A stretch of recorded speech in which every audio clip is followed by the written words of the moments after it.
क्षारकीय मूलकों का परीक्षण। देखिए बच्चों, परमाणु या परमाणुओं का समूह जिन पर धनात्मक आवेश उपस्थित होता है क्षारकीय मूलक कहलाते हैं। देखिए बच्चों, ये बात मैंने आपको बताई हुई है कि कोई भी परमाणु या परमाणुओं का समूह जिन पे कि धनावेश होता है, जहां हम बोल सकते हैं धनात्मक आवेश उपस्थित होता है, उन्हें क्षारकीय मूलक कहते हैं। और क्षारकीय मूलकों को 7 समूहों 0 से षष्टक में विभक्त किया गया है। और देखिए बच्चों, क्षारीय मूलकों को 0 से लेके 6 तक, 0 से लेके 6 यानी कितने हो गए 7, यानी इन्हें 7 समूहों में विभाजित किया गया है। तो देखिए बच्चों, सबसे पहले हमें ये पता होना जरूरी है कि 7 समूह कौन कौन से हैं और इन 7 समूह में कौन कौन से धनायन होते हैं। और देखिए बच्चों, यहाँ पे हम बात करेंगे हमारे सिलेबस की, यानी कहने का मतलब है कि हमारे सिलेबस के अकॉर्डिंग कौन कौन से धनायन हैं जो कि इन कैटेगरी में आते हैं। तो देखिए ध्यान दीजिए। देखिए बच्चों, क्षारकीय मूलकों को अवक्षेपित करने के लिए समूह अभिकर्मक। तो देखिए बच्चों, समझिए ये एक टेबल है, इस टेबल से हमें ये भी पता लगेगा कि कितने समूह होते हैं, कौन से समूह में कौन सा धनायन होता है, और साथ ही साथ समूह अभिकर्मक के बारे में भी बात करेंगे। देखिए जो वापस ध्यान दीजिए, भाई इस टेबल से हमें क्या क्या पता लगेगा कि कितने तो समूह हैं, कौन से समूह में कौन सा धनायन है और उनके लिए समूह अभिकर्मक क्या है। तो देखिए ध्यान दीजिए, ये समूह, धनायन और समूह अभिकर्मक। तो देखिए बच्चों, सबसे पहले शून्य समूह। देखिए शून्य समूह में अगर हम बात करें तो अमोनियम आयन NH4+ होता है। और देखिए बच्चों, इसके लिए कोई भी समूह अभिकर्मक नहीं होता। हम इसके लिए क्या करते हैं, NaOH डालकर, यानी जो हमारा NaOH है, सोडियम हाइड्रोक्साइड है, वो डालकर लवण में अगर अमोनिया की स्मेल आती है तो इससे हम ये पुष्टि करते हैं कि हमारा जो अमोनियम आयन है वो उपस्थित हो सकता है। फिर आगे उसका हम क्या करते हैं, निशात्मक परीक्षण करते हैं, यानी इसका कोई भी ऐसा समूह अभिकर्मक नहीं होता है। समूह फर्स्ट की हम लोग बात करें तो Pb2+ यानी लेड धनायन होता है इसमें, और इसके लिए समूह अभिकर्मक होता है तनु HCl। ठीक है, इसी तरीके से समूह सेकंड की बात करें Pb2+ यानी लेड 2+, कॉपर 2+ और आर्सेनिक 3+। और देखिए इसमें तनु HCl की उपस्थिति में H2S गैस प्रवाहित करते हैं। इसी तरीके से समूह तीसरा देखिए, एल्यूमिनियम 3+, आयरन 3+, और इसमें देखिए NH4Cl की उपस्थिति में NH4OH डालते हैं, यानी जो हमारा अमोनियम क्लोराइड है उसकी उपस्थिति में अमोनियम हाइड्रोक्साइड डाला जाता है। समूह 4 देखिए बच्चों, 4th नंबर का समूह ध्यान से देखिए, इसमें क्या होता है, देखिए समूह 4 इसमें CO2+ यानी कोबाल्ट 2+, निकेल 2+, मैग्नीज 2+ और जिंक 2+ होता है। और देखिए इसमें समूह अभिकर्मक क्या है, NH4OH की उपस्थिति में H2S। ठीक है, आगे देखिए समूह 5 देखिए, इसमें Ba2+, Sr2+, Ca2+ यानी ये धनायन होते हैं। और इसमें देखिए NH4OH की उपस्थिति में NH4 का होल ट्वाइस CO3, ये क्या होता है, समूह अभिकर्मक होता है। और देखिए समूह 6 की बात करें, इसमें होता है Mg2+। ठीक है, और इसका कोई भी समूह अभिकर्मक नहीं होता। तो देखिए बच्चों, एक बार समझिए कि मैंने अभी आपको ये तो बता दिया कि समूह कौन कौन से और समूह में कौन कौन से धनायन है। और देखिए बच्चों, ये वो धनायन है जो कि हमारे सिलेबस में है, जिनके बारे में हमें पढ़ना है। और देखिए अगर समूह की बात करें तो देखिए शून्य समूह, फर्स्ट समूह, second, third, fourth, fifth, six, यानी कितने समूह हो गए, 7 समूह हो गए। ये इन समूहों के धनायन हो गए कि किसमें कौन सा धनायन होता है।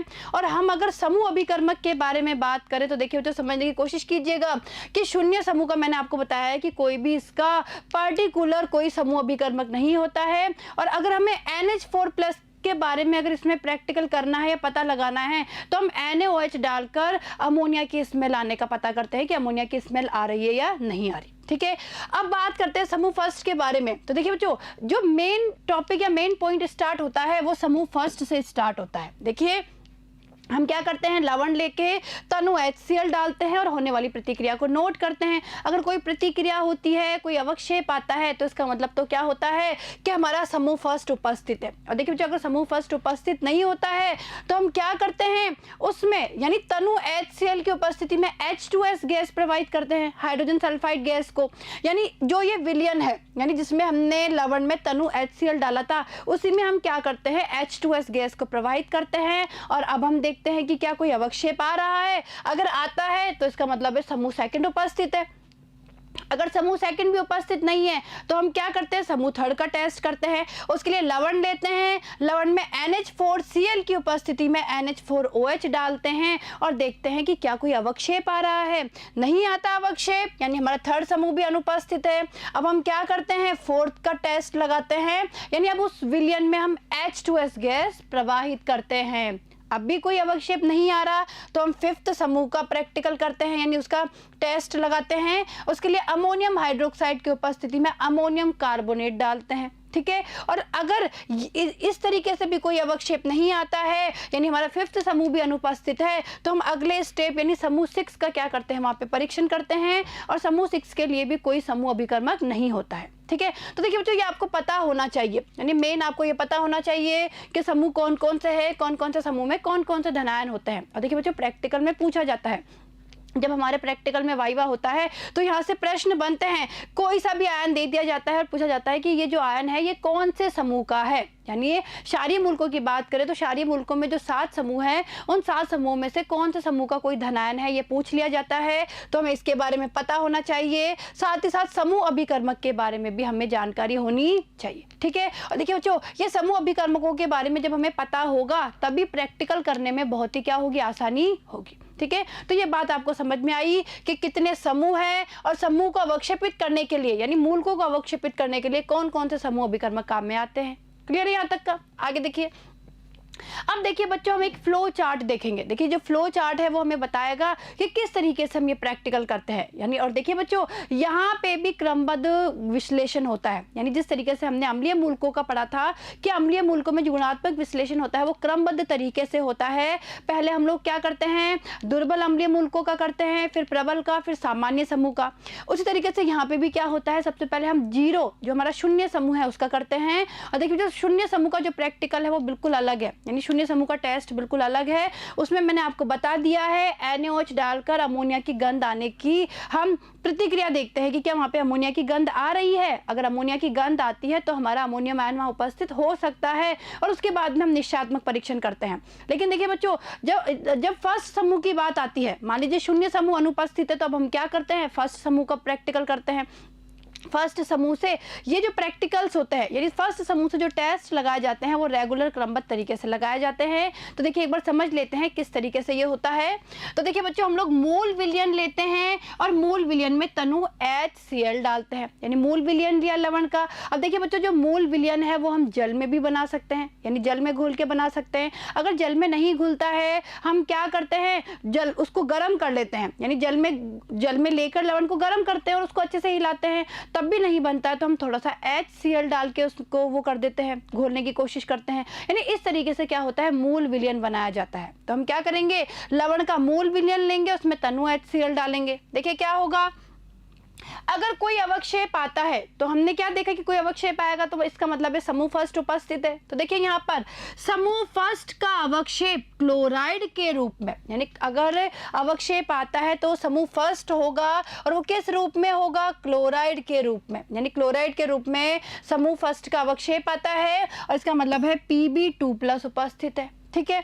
इसी तरीके से देखिए, यदि कोई अवक्षेप नहीं बनता तो हम क्या करेंगे, H2S गैस प्रवाहित करेंगे। यानी अगर कोई भी अवक्षेप नहीं आता है, इसका मतलब है कि हमारा जो फर्स्ट समूह है वो अनुपस्थित है। अब हम आगे की ओर बढ़ेंगे और उस विलयन में H2S गैस प्रवाहित करेंगे। अब देखिए H2S गैस प्रवाहित करने पर देखिए अगर अवक्षेप आता है, यानी समूह सेकंड का अगर अवक्षेप आता है, इसका मतलब है Pb2+, Cu2+ या AS3+, इनमें से कुछ भी हो सकता है। और देखिए बच्चों, यहाँ पे एक चीज ध्यान रखना भाई, जैसे समूह सेकंड में यहाँ पे 3 धनायन है तो तीनों धनायन के लिए जो कलर आएगा, अवक्षेप का जो रंग होगा वो अलग अलग होगा, ठीक है। तो उसके बारे में हम आगे पढ़ेंगे, अभी केवल हमें ये पता करना है कि किस तरीके से क्रमबद्ध अध्ययन होता है। तो देखिए यहाँ पर, यानी ये समूह सेकंड का जो अवक्षेप आएगा वो इन तीनों में से किसी का भी हो सकता है, और किस रूप में होता है, सल्फाइड के रूप में, ठीक है। अगर अवक्षेप नहीं बनता, देखिए यदि अवक्षेप नहीं बनता इसका मतलब क्या हो गया, द्वितीय समूह, सेकंड समूह अनुपस्थित है। तो अब हम क्या करेंगे, मूल विलयन लेंगे। अब हम मूल विलयन लेते हैं, यानी जो हमारा मूल विलयन है, और अब देखिए क्या करते हैं, मूल विलयन को सांद्र HNO3 के साथ गर्म करते हैं और ठंडा करके NH4Cl प्लस NH4OH विलयन मिलाते हैं। तो देखिए हम क्या करते हैं, मूल विलयन को लेकर सांद्र HNO3 के साथ गर्म करते हैं, फिर उसको ठंडा करके NH4Cl और NH4OH विलयन मिलाते हैं। और देखिए आगे, अगर समूह थर्ड का अवक्षेप बनता है, देखिए बच्चों अगर वहां पे अवक्षेप आता है इसका मतलब है समूह थर्ड का अवक्षेप बना है।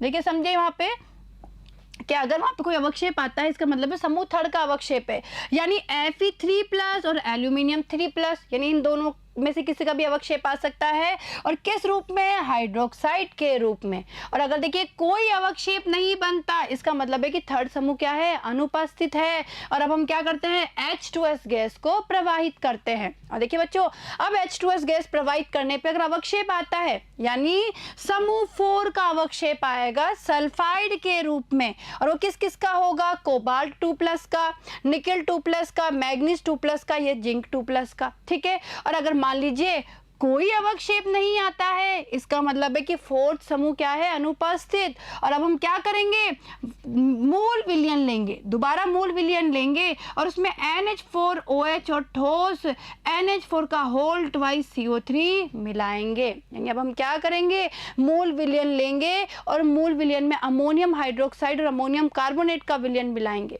देखिए आगे, समूह फिफ्थ का अवक्षेप। देखिए बच्चों अगर वहां पे अवक्षेप आ जाता है यानी वहां पे फिफ्थ समूह उपस्थित है और वो किस रूप में, कार्बोनेट के रूप में आता है, यानी Ba2 प्लस, Sr2 प्लस और Ca2 प्लस, यानी इनमें से कोई भी जो हमारा धनायन उपस्थित हो सकता है। और देखिए अगर अभी भी यदि कोई अवक्षेप नहीं बनता तो हम Mg2 प्लस, और देखिए बच्चों Mg2 प्लस कौन से समूह का है, 6 समूह का है ना। तो यदि कोई अवक्षेप नहीं बनता तो हम Mg2 प्लस आयन का परीक्षण मूल विलयन से करते हैं। समझे बच्चों, अगर यहां तक करने पर भी अगर किसी भी तरीके का अवक्षेप नहीं आता है, यानी कहने का मतलब है कि अब हम किसका प्रैक्टिकल करेंगे, किसका टेस्ट करेंगे, Mg2 प्लस का, मैग्नीशियम का। और देखिए बच्चों ये कौन से समूह में होता है, ये 6 समूह में होता है।